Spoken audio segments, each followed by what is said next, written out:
This is so funny, and I heard this story from Mom at least 20 times. Never gets old. For context, we are a Muslim family, quite the conservative one, and coming from a very conservative village, modesty is very strictly practiced by us, and a clear boundary is put between men and women. Flirting is heavily frowned upon. This took place in Saudi Arabia, which was also a super strictly conservative country at that time. To the story. Mom and Dad had my sister, me and my younger brother, 53 and 2 respectively at that time. My mom was also heavily pregnant, had a tumor in her left leg. We all were at a mall shopping. Mom, due to her tumor and pregnancy, was walking like a seal, her own description, as if she was tripping over herself. Meanwhile, at a mall full of women dressed in black head to toe, even faces covered, one woman stood out. She came walking from the opposite side, slowly getting closer to us. She had her abaya unbuttoned, unzipped. She wore under it a legging that defined her legs, wore stilettos that made loud clicking sounds as she took each step, her hands nicely decorated with bracelets that created their own nice melody. She really stood out. Not shaming anyone here. Dad suddenly started singing a song in Arabic that translates to, "She walks like a deer, the walk of a maiden," which, considering my mom's condition, was definitely not directed to my mom.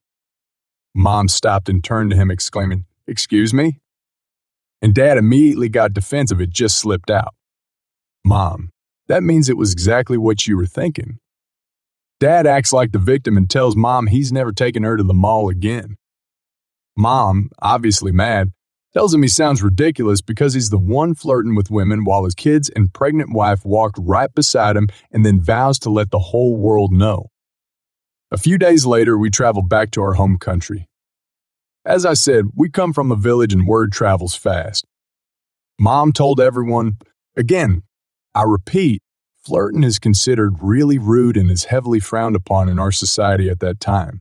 And for the next 2 months, whoever saw my dad would start singing, "She walks like a deer, the walk of a maiden." Dad was embarrassed and humiliated as heck. We moved back to Saudi Arabia. My dad was friends with his coworkers and their wives were friends with my mom. Mom told them 2 months ago, and proceeded to narrate the story. The wives went home and told their husbands. The next day, Dad goes to work, and the moment he opens the door, his coworkers sing, "She walks like a deer, the walk of a maiden." Dad immediately calls Mom, "Please stop telling everyone," and Mom vows again she'll humiliate him over it. 17 years later. Every time she meets someone new, this story is a must-say. Might not sound like much, but in our society, this is actually pretty humiliating for my dad. Very funny for us, though. Never get old. Edit.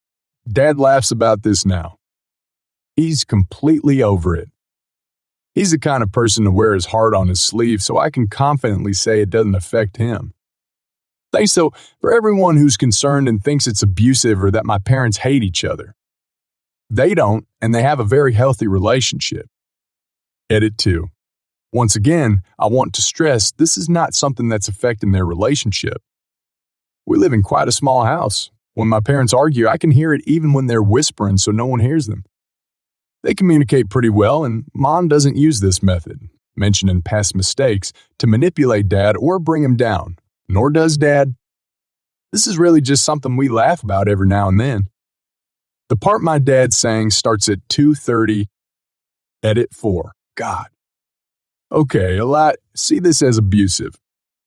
I see where you guys are coming from, but at the same time, I don't. Maybe because I'm under the influence of this culture that I can see what's wrong. Or maybe I didn't deliver this right with my words, so you guys are misunderstanding. Either way, I'll be putting my phone away for now, and we'll be back to read the comments with fresh mind later so I can think rationally about this. This is a story that happened a very long time ago, when I was around 19 years old. But I still haven't gotten over what a strange experience it was. My grandfather died when I was just a baby. When I was older, my Nana married a new man, a widower, who I called Grandpa Walt. He only maternal grandfather I knew, so I considered him my family. I didn't know this during the decade I knew him, but his kids from his previous marriage did not feel the same about my Nana.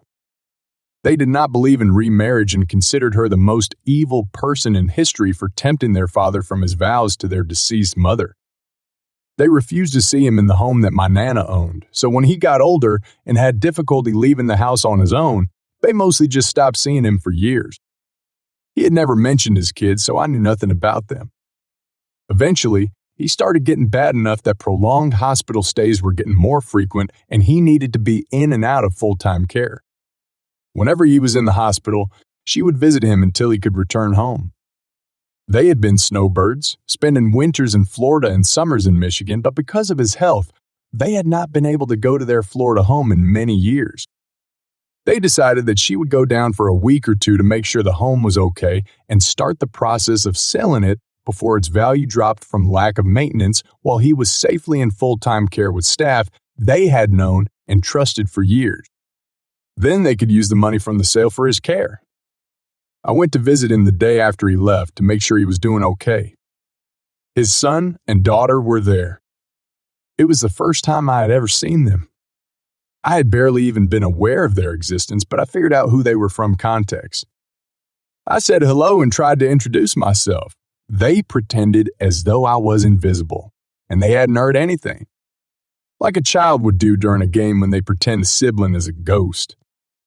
I awkwardly sat in a chair. They proceeded to stand there for over an hour, talking right in front of me to Grandpa Walt about how evil my Nana was. That she would abandon him in some dirty hospital? He was actually quite nice, and run off spending all his money partying in Florida like a gold-digging hussy. And how they hoped he would remember that when it came to his will. It should be noted that my Nana, while by no means wealthy, had a lot more money than he did, and all of their property was hers from decades before she ever met him. She was also an elderly woman with a hip replacement who used a walker. You know, the kind with yellow tennis balls on the legs, so she was in no condition to be partying in Miami or whatever they thought she was doing. He never once responded. He just stared straight ahead with glazed eyes. I wasn't sure if he even heard anything. He was not looking very well, but I knew he always had his ups and downs. So I didn't imagine anything was unusual. I was flabbergasted. Looking back, I wish I'd spoken up. But I was a teenager in a hospital room full of sick and dying people, and I didn't know how to fight back without causing a huge scene. Eventually, I just took a brief pause in their rant to stand up and tell Grandpa Walt that I had to go, and that we all loved him and his wife would be home soon after she took care of the house issues. The entitled son and daughter spoke to me for the first time, telling me I didn't need to come back because they would be there for him, and I was not his family. I rushed to my parents' house and told them what had happened, and they filled me in on their issues. And it seemed like even if they seemed awful, I knew it wasn't my place to try and keep them from their father. So I stayed away, gave them time to catch up, and hoped that when I wasn't there, they could actually catch up and figure out their relationship. A few days later, my Nana got a very strange call from the hospital. A nurse that she knew very well from Grandpa Walt's hospital called her and asked how she was. Nana said, "Fine." The nurse then awkwardly asked, "Do you?" "No." My Nana asked, "No what?" And the woman broke down. Grandpa Walt had been dead for 24 hours. His son and daughter had forbidden the hospital from contacting my Nana and said they would let everyone know about the funeral arrangements. I have no idea what weird loophole caused higher-ups at the hospital to follow along with this, but his nurse sensed something was up and took a risk of calling to make sure my Nana knew. She did not. None of us did. They were attempting to hide his death and hurriedly hold a funeral before any of us found out. The nurse let us know where and when the funeral was taking place. Nana called all of us on the way to the airport to let us know we started the phone tree for our whole family, and soon after she was back and we were all on our way to the funeral. The look of rage and disgust we got when we walked into my own grandpa's funeral that my Nana got for walking into her own husband's funeral was terrifying. They glared angrily, and you could see that they wanted to scream and throw us out, but decided not to cause a scene.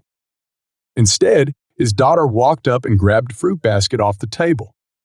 She announced that she was putting it in her car, and if any of her guests wanted fruit, they could ask her, and she would go to the car to get it.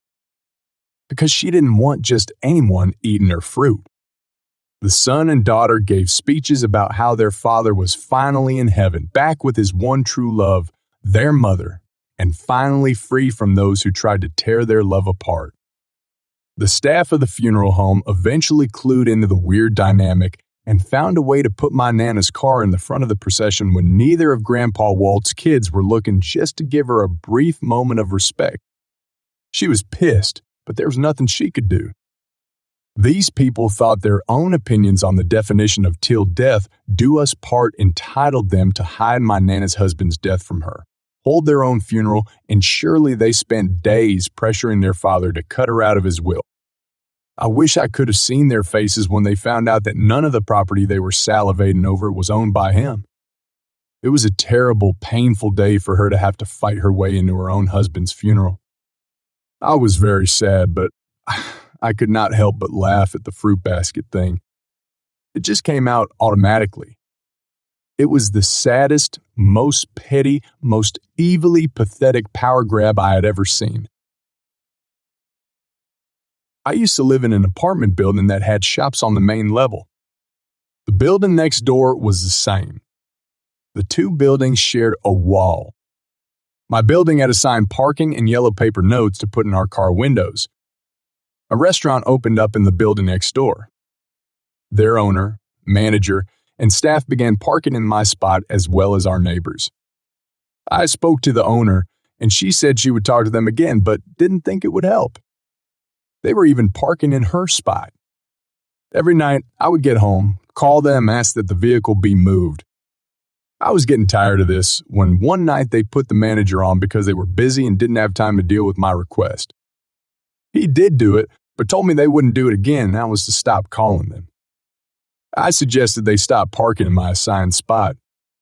He told me he had too many staff to control where they parked, and he was sure they were not parking in my spot and it was probably a customer. You know, because customers always park behind a business and then walk around to the front to get in. The next time I worked evening shifts. I got home, and this time there was a Range Rover parked in my spot. I dutifully called the tow truck and not the restaurant. I had to wait for a second tow truck because the first one was not equipped to move a vehicle of that type. Something about being jacked up and stuff. They explained it, and the wait was because I didn't know enough to be able to answer their questions about the truck so they could send out the right truck first. They towed it, and I went in and went to bed. A few hours later, I was awakened by a phone call from the towing company. I had towed the owner, and he was telling them that it was his parking spot and that I had no right to tow him. They were going to bill me for the tow.